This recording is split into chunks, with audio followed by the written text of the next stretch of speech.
everyone. In this video I want to go over the PowerPoint called Useful APA Information.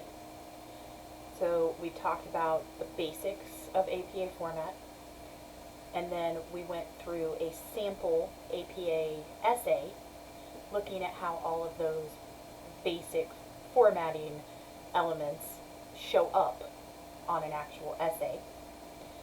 And we've talked about the reference entries and how they match up to your parenthetical citations inside the essay every time you use information from a source.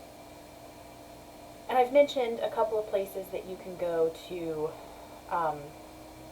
get help with APA format, things like that. And so this very brief PowerPoint just highlights some of the useful information that you might need that you might not find quite so easily.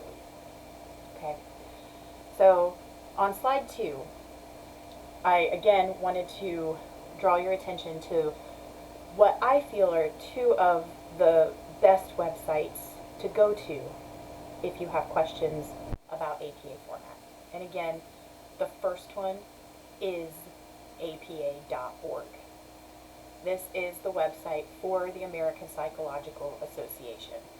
You can get information straight from the experts on this site. Now, the American Psychological Association encompasses a lot more than just APA format. So when you go to apa.org, that website is going to have a lot of stuff on the home page, none of which you're going to need. You have to look for the section for APA style. So you're going to scroll down and you're going to find, and it kind of looks like the little picture there on the slide that says using APA style.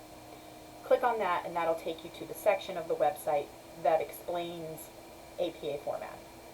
And there's all sorts of information available to you there. You can watch tutorials on how to format the essay with the title page and the running head and all those things. There's tutorials on how to set up the references page. There are PowerPoints and slides on and other parts of the website that explain how to create a reference entry for all different types of sources. There's even like a frequently asked question area. So you can get a lot of answers there. The other website that I really like is the Purdue Online Writing Lab, or the Purdue OWL, O-W-L. It has a whole section on research and a whole section on APA format. And there's a list of how to do reference entries for each type of source. There's sections on how to do the parenthetical citations. There's a section on what the design elements need to be, the title page and the running head and all those things. So both of those websites offer a lot of useful information and can answer a lot of questions for you. The other nice thing about the Purdue OWL is that it actually offers a lot of information and tutorials on other writing and composition topics, like introductions, thesis statements, topic sentences, all those sorts of things. So you kind of get it, a little more bang for your buck going with the Purdue Online Writing Lab. However, there's one type of source that is not easy to find information on in terms of how to create the reference entry for it, and that would be like a website with no author. It actually can be found on apa.org. It's in their frequently asked questions and in their hot topics section within their APA style section of the website. There actually is a question that says, how do I cite a source, a website with no author? You click on that and it will tell you. Unfortunately, the Purdue Online Writing Lab does not really give you a good indication of how to cite that type of source. So going to apa.org is a much better option for that particular question. how to cite a website with no author. But I've also included it here in the slides.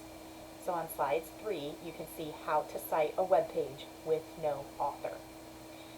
And it tells you how to build the entry for the references list, like the entry on the reference page.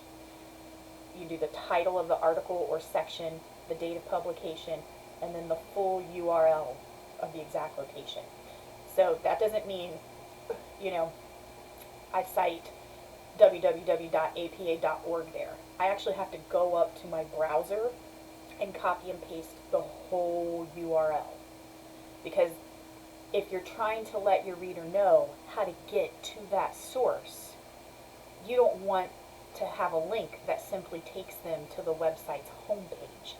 You want the link that takes them directly to that spot on the web page. So you have to copy and paste the whole URL up in your browser window. So taking that template right there, I've also given you a real life example of this. So I found this information on a website, on a web page, but there's no author given to it. But the title of this section of this article was "All 33 Chile Miners Freed in Flawless Rescue." That's what starts my reference entry because there's no author. Then the date of publication, right, 2010, October 13th, retrieved from, and then I gave the full URL, not just msnbc.msn.com, but the whole URL that was up in my browser window when I was on that article. Okay? So that's how you create the reference entry for an article or a section of a web page with no author. How to do the in-text citation, the parenthetical citation, I also show you that. So when I cite that source, when I use information from that article in my paper, the parenthetical citation will be parenthesis, quotation mark, all 33 Chile miners, quotation mark, 2010, parenthesis. Right? And that, because it matches up. But I don't have an author. So there is a way to cite a web page with no author. It's not easy to find out how to do it. You can go to apa.org and go to their hot topics within APA style and you'll find it there. But I've also included it here in the PowerPoint. On slide 4, I give you another example of an entry that can be difficult to figure out how to do. And that is when you have a web page that has no author and no date, right? And sometimes it will have an author, but no date. And I mean, that's tricky because we are in APA format and we do want to make sure that all of our information is up to date. But if you're dealing with a website that's credible and a website that in and of itself is maintained on a regular basis, then you might still be able to use information from that site even though no specific date is given for that section. This could also be the case if you're dealing with bigger, almost like reference websites like Wikipedia, and even though we're not really supposed to use Wikipedia as a source, depending on the situation, you might actually be able to. Or if you're using something like WebMD or something like that, there might not be a date given with those entries as well. So the example that I've given you is for a web page that has no author and no date. So we already know if we don't have an author, we're going to start the entry with the title of the article or the title of the section that we're working in on the website. In this case, I was looking at neurology in Wikipedia. And that's what starts the entry then, because there's no author. Neurology, period. Then, in the parentheses, it's supposed to come the date of publication. But since I don't know that either, I put lowercase n period, lowercase d period, and then close the parentheses. In Wikipedia, so I'd say in the larger website, when it was retrieved, when I looked for it, and then the full URL that was up in the browser window. And then when I refer to that information in the essay, my parenthetical citation will then be parenthesis neurology, in quotation marks, comma, in period, D period, close the parentheses. Okay? So as long as you're kind of remembering that the entry begins with the author's last name, but if it doesn't have an author, then I use the title of the article or the section of the website where I found the information. That's what starts the entry. I know immediately after the author's name or authors' names, I have to put the date of publication in parentheses. If there's no date of publication, then I put in period, D period, in the parentheses. And I know how all of that information corresponds to what I'm supposed to put in the parenthetical citation inside the essay when I refer to that source. So you can absolutely refer to these slides to help you. Not necessarily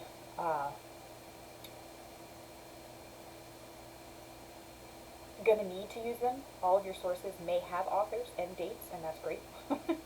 But if you are ever in need of knowing how to create a reference entry and how to do the parenthetical citation within the essay for an internet source that has no author and or no date, you can go to apa.org to get that information, or you can download this PowerPoint onto your computer or copy down this information for yourself, and then you'll always have it. The last two slides actually have to do with how to cite a story or an essay from a textbook. So on slide 5, I give you the template for how to create the entry. So the author's surname or last name of the essay or the story, not the author of the textbook, the author of that piece you're looking at, you're using. Then their first initial, second initial, the year of publication of that story or essay. Again, not the publication year of the textbook, the publication year of that essay or story. Then the title of the essay or story, and then the word in, and then the editor's first initial, second initial, last name, ed in parentheses, and then italicized is the title of the textbook. Then in parentheses you're going to put the page range for that essay or story, and then the publisher of the textbook at the end. And I know that's kind of confusing to hear me just use random template words. So I've given you a real life example. So we were looking at an essay called Goal-Directed Activities and Lifespan Development. And this was an essay that was in the Handbook of Developmental Psychology. But I'm not using the whole book for my paper. I'm just using this one little section. So I'm not trying to cite the whole book. I'm trying to cite that particular essay. So, author's last name, Lawrence, J.A., and Dodds, A.E. Notice that Lawrence comes first, even though Dodds comes first alphabetically, D before L. But Lawrence was listed first as the first author, so that name goes first in the entry. So Lawrence, J.A., and Dodds, A.E., parentheses, 2003, and that's the year that this article was published, this essay. Then the name of the essay, Goal-Directed Activities and Lifespan Development, period. And notice that the only word that's capitalized is the first word, goal. Typically, our rules for capitalizing titles would be that every word is capitalized. But in APA format for a reference entry, you only capitalize the first word. So goal-directed activities and lifespan development, period. In J. Bausener and K. Connolly, in parentheses, EDS. That lets my reader know that those two people are the editors of the book that I found this essay in. And then the book I found the essay in italics, Handbook of Developmental Psychology. Again, only the H in handbook is capitalized. And then in parentheses, PP, period, 517 to 533, close the parentheses, period, and then Sage Publications. That's who published that handbook, period. So there is a way to reference just one story, one essay, one chapter of a textbook. To do the in-text citation, the parenthetical citation, inside the essay, it would be the beginning of the entry and the year of publication. So, Lawrence and Dodds, 2003. Because I'm not citing something from the whole handbook. I'm citing something from that specific essay in the handbook. Then, on slide 6, I actually show you how to do the entries for the 2 short stories that we've read. So you can use that to your advantage as well. So just a little useful information for you, because I know sometimes most questions that you have concerning APA format, how to do the title page, all of those design elements, and any questions you have about how to do the reference entry, how to format the reference page, how to do your parenthetical citations, there are all kinds of places where you can find those answers. I do recommend the 2 websites that I provided in the second slide of the PowerPoint, but you can find them all over. But knowing how to do those particular reference entries that I just discussed, those aren't always the easiest to find the answers to. So I wanted to provide them here for you. And again, you may not end up needing them for this course, but if you want to download the PowerPoint and save it to your device, that way you always have it to come back to, in case somewhere down the road you do need to create a reference entry for these types of sources, you'll have that information, right? If you have any questions about any of it,